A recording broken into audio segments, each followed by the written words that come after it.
Olá, meus amigos, que Deus abençoe a todos.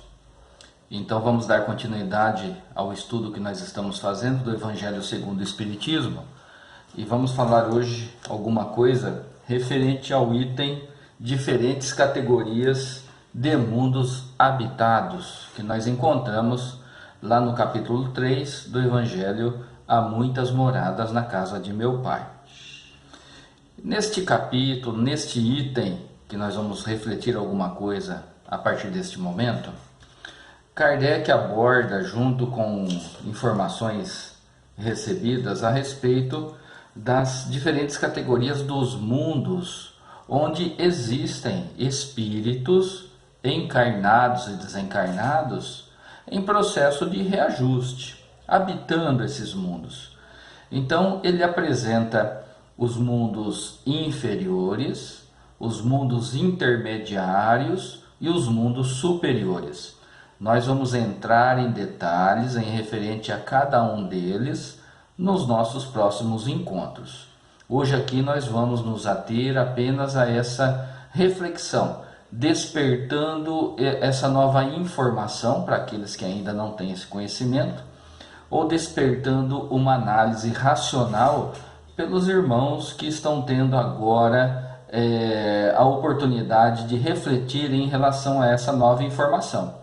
Então existem essas categorias de mundos: mundos inferiores, mundos intermediários e mundos superiores.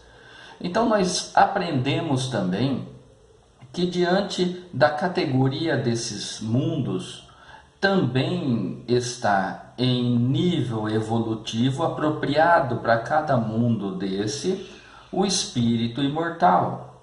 Então lá nos mundos inferiores nós encontramos aqueles espíritos que acabaram, por assim dizer, de sair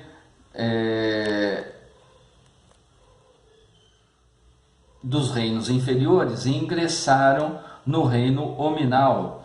Portanto, nos mundos inferiores, os espíritos que ali habitam, encarnados e desencarnados, são espíritos ainda muito materializados, que vivem justamente para a satisfação das necessidades do corpo físico quando encarnados. Ainda como não tem ainda o desenvolvimento da inteligência e do seu intelecto, vivem pelo cumprimento das vontades atribuídas por meio do instinto.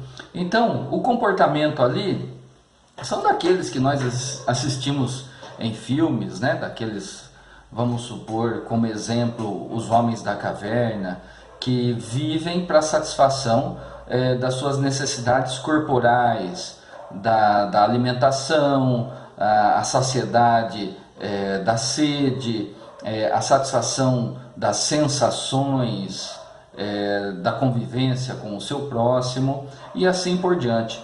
Então nós compreendemos que nos mundos inferiores, os espíritos que ali habitam ainda não adquiriram o seu livre-arbítrio. Portanto, o seu comportamento é baseado no seu desejo e no cumprimento do instinto. E dessa maneira, e não poderia ser diferente diante da justiça do Pai, não existe consequências para os atos que praticam. Consequências essas que nós vamos encontrar ali nos mundos intermediários, que já são um pouquinho mais elevados e habitam e são habitat para aqueles espíritos que já adquiriram o conhecimento do certo e do errado, do bem e do mal. Consequentemente, passam a ter o seu livre-arbítrio no seu comportamento, nas suas decisões. E diante de tudo isso, ali, do exercício do livre-arbítrio, existem as consequências boas diante do bom comportamento, ou consequências dolorosas, ruins, de sofrimento, diante do mau comportamento, quando nós nos desviamos das leis do Criador. Nos mundos intermediários, alguns estão ali e existem ainda a prevalência do mal sobre o bem ou do bem sobre o mal. Mas os dois comportamentos, os dois sentimentos estão presentes ainda naqueles espíritos encarnados ou desencarnados que habitam esses mundos intermediários.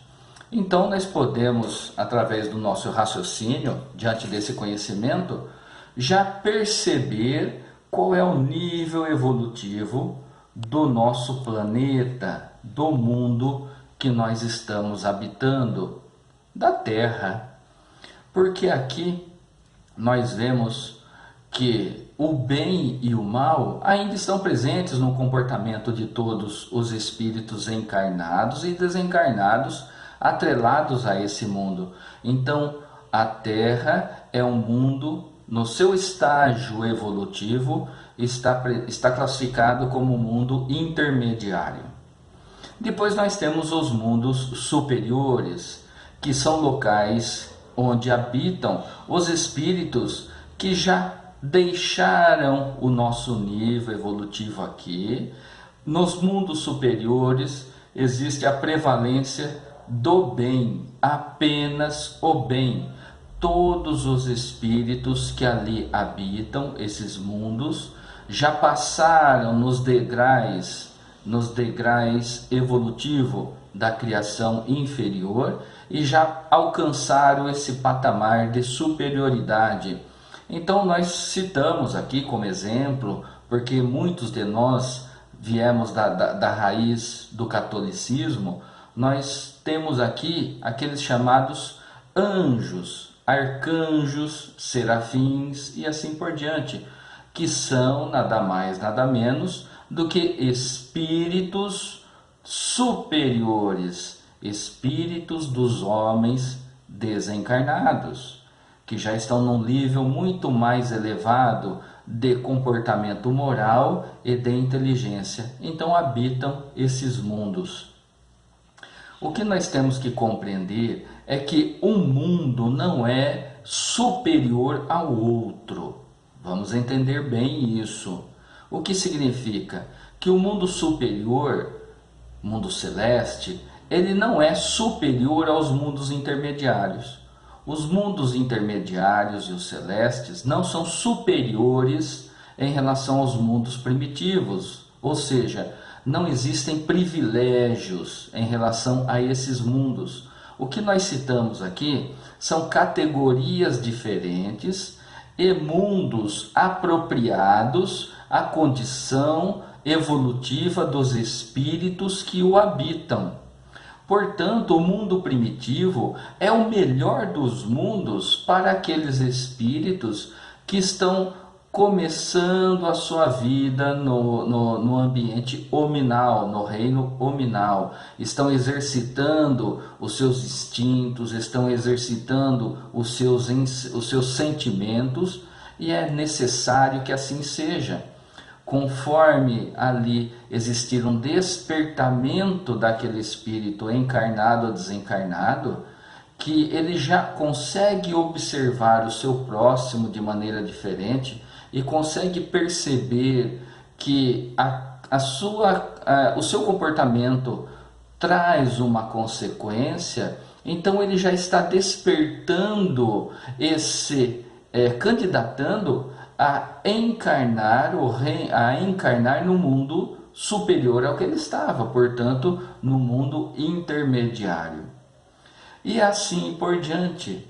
Assim ocorre a evolução, conforme nós vamos melhorando, adquirindo conhecimento, melhorando o nosso comportamento moral. Então, conseguimos compreender que cada mundo é adequado para o nível evolutivo em que o espírito se encontra. Mas é possível um espírito retrogradar, ou seja, ele de um mundo intermediário, numa próxima reencarnação, ele reencarnar num mundo inferior? Diante da sua evolução espiritual, isso não é possível, porque nós sempre evoluímos. O que pode acontecer, e isso vai acontecer com o nosso planeta aqui que nós estamos habitando hoje, é que o planeta evoluindo, saindo de uma categoria inferior para uma categoria acima, os espíritos que habitam esse planeta, que não acompanharem essa evolução, a evolução da sociedade espiritual encarnada e desencarnada que ali reside, que não acompanhar, ele vai reencarnar em um outro mundo, em um outro planeta, cuja condição de evolução daqueles habitantes, daquele outro planeta, seja adequado à sua evolução, à evolução atual. Isso não significa que ele recebeu punição, não é isso. Isso não significa que ele retrogradou na sua evolução, não é isso. Ele continua no seu nível. Só que como ele ficou estacionado, ele não acompanhou a sociedade que ele se encontrava. Então ele teve que ir para uma outra morada do Pai, adequada ao nível que ele permaneceu. E todas as condições para a sua evolução estarão presentes naquela outra morada. Daí a importância de nós nos esforçarmos para que possamos caminhar juntos daqueles que estão conosco hoje aqui, que nós amamos e que estão evoluindo, para que nas próximas reencarnações nós possamos estar juntos, próximos daqueles que nós amamos. Porque se nós não nos esforçarmos para isso, a nossa esposa, o nosso filho, os nossos pais, os nossos amigos que se esforçarem, estarão num outro mundo um pouquinho mais elevado, na condição que eles se encontram, e nós que ficamos parados, atrasados, vamos nos separar e ir para uma outra morada. Olha só qual é o pensamento. Isso não significa que nós vamos voltar um degrau em nossa evolução. Não é isso. Significa que uma morada adequada ao nosso nível evolutivo nos aguarda em qualquer outro local. Mas nós vamos estar distantes daquele que nós amamos, porque nós não aproveitamos a oportunidade de acompanharmos esses amigos, esses familiares, na sua evolução, na nossa escalada evolutiva. Então, dessa maneira, nós aprendemos as diferentes categorias dos mundos. Mundos inferiores, onde espíritos imperfeitos habitam, mundos intermediários, onde espíritos um pouquinho mais avançados, melhores, habitam. É o nível de mundo onde nós nos encontramos, vamos falar disso nos nossos próximos encontros. E os mundos superiores, ou mundos celestes, aonde os espíritos superiores habitam. Então, nós compreendemos dessa maneira que não existe milagre, não existe aquele ensinamento lá do Antigo Testamento a respeito de dois tipos apenas de morada do espírito, o paraíso ou o ambiente de sofrimento absoluto. Não é assim que funciona. E não poderia ser de outra maneira, porque se nós compreendemos Deus como sendo de infinita justiça e de amor e misericórdia, é lógico que ele ia proporcionar para os seus filhos, as suas criaturas, meios para evoluir, passando daqueles primeiros degraus da nossa evolução para níveis superiores, através do nosso esforço, do esforço pessoal, e nada também da existência de seres privilegiados, criados já perfeitos. Isso não existe. Se hoje nós compreendemos a existência de espíritos superiores, é porque eles já passaram pelas moradas inferiores, já passaram por todos os estágios anteriores ao estágio superior que se encontram. nós estamos nessa jornada, nós estamos a caminho, só depende da gente, com nossa boa vontade e o desejo sincero de nos tornarmos pessoas melhores. Nos níveis que nós nos encontramos, nos mundos intermediários, nós ainda não compreendemos o Pai, o Criador. Nós sentimos Deus, sentimos que Ele existe e adquirimos o conhecimento através das informações que nos são trazidas na antiguidade pelos profetas e pelos espíritos superiores. Nos mundos superiores, os espíritos que ali habitam, devido à sua elevação moral e intelectual, eles estão em comunhão direta com o Pai. Eles compreendem Deus e eles são ministros das execuções das vontades do Criador. Nosso Mestre Jesus é um espírito superior, ministro de Deus. Por isso que ele falava que ele era o caminho para se chegar ao Criador. E foi isso que Jesus fez aqui. Na condição de mestre, na condição de caminho, veio nos ensinar como deveríamos nos comportar para que tivéssemos condições de melhorar o nosso comportamento moral e os nossos sentimentos. Meus amigos, agradeço muito a mais essa oportunidade. Vamos à oração de encerramento. Mestre Jesus, abençoe a todos nós. Nos dê força para a jornada que estamos passando. Que possamos, com boa vontade, com desejo sincero, melhorar o nosso comportamento. Que possamos ter mais empatia para o nosso próximo. Que tenhamos condições de exercitar um pouquinho mais o sentimento do amor em relação a nós e em relação ao outro. E que dessa maneira possamos caminhar na vossa direção. Assim seja. Meus amigos, um abraço e até o próximo encontro.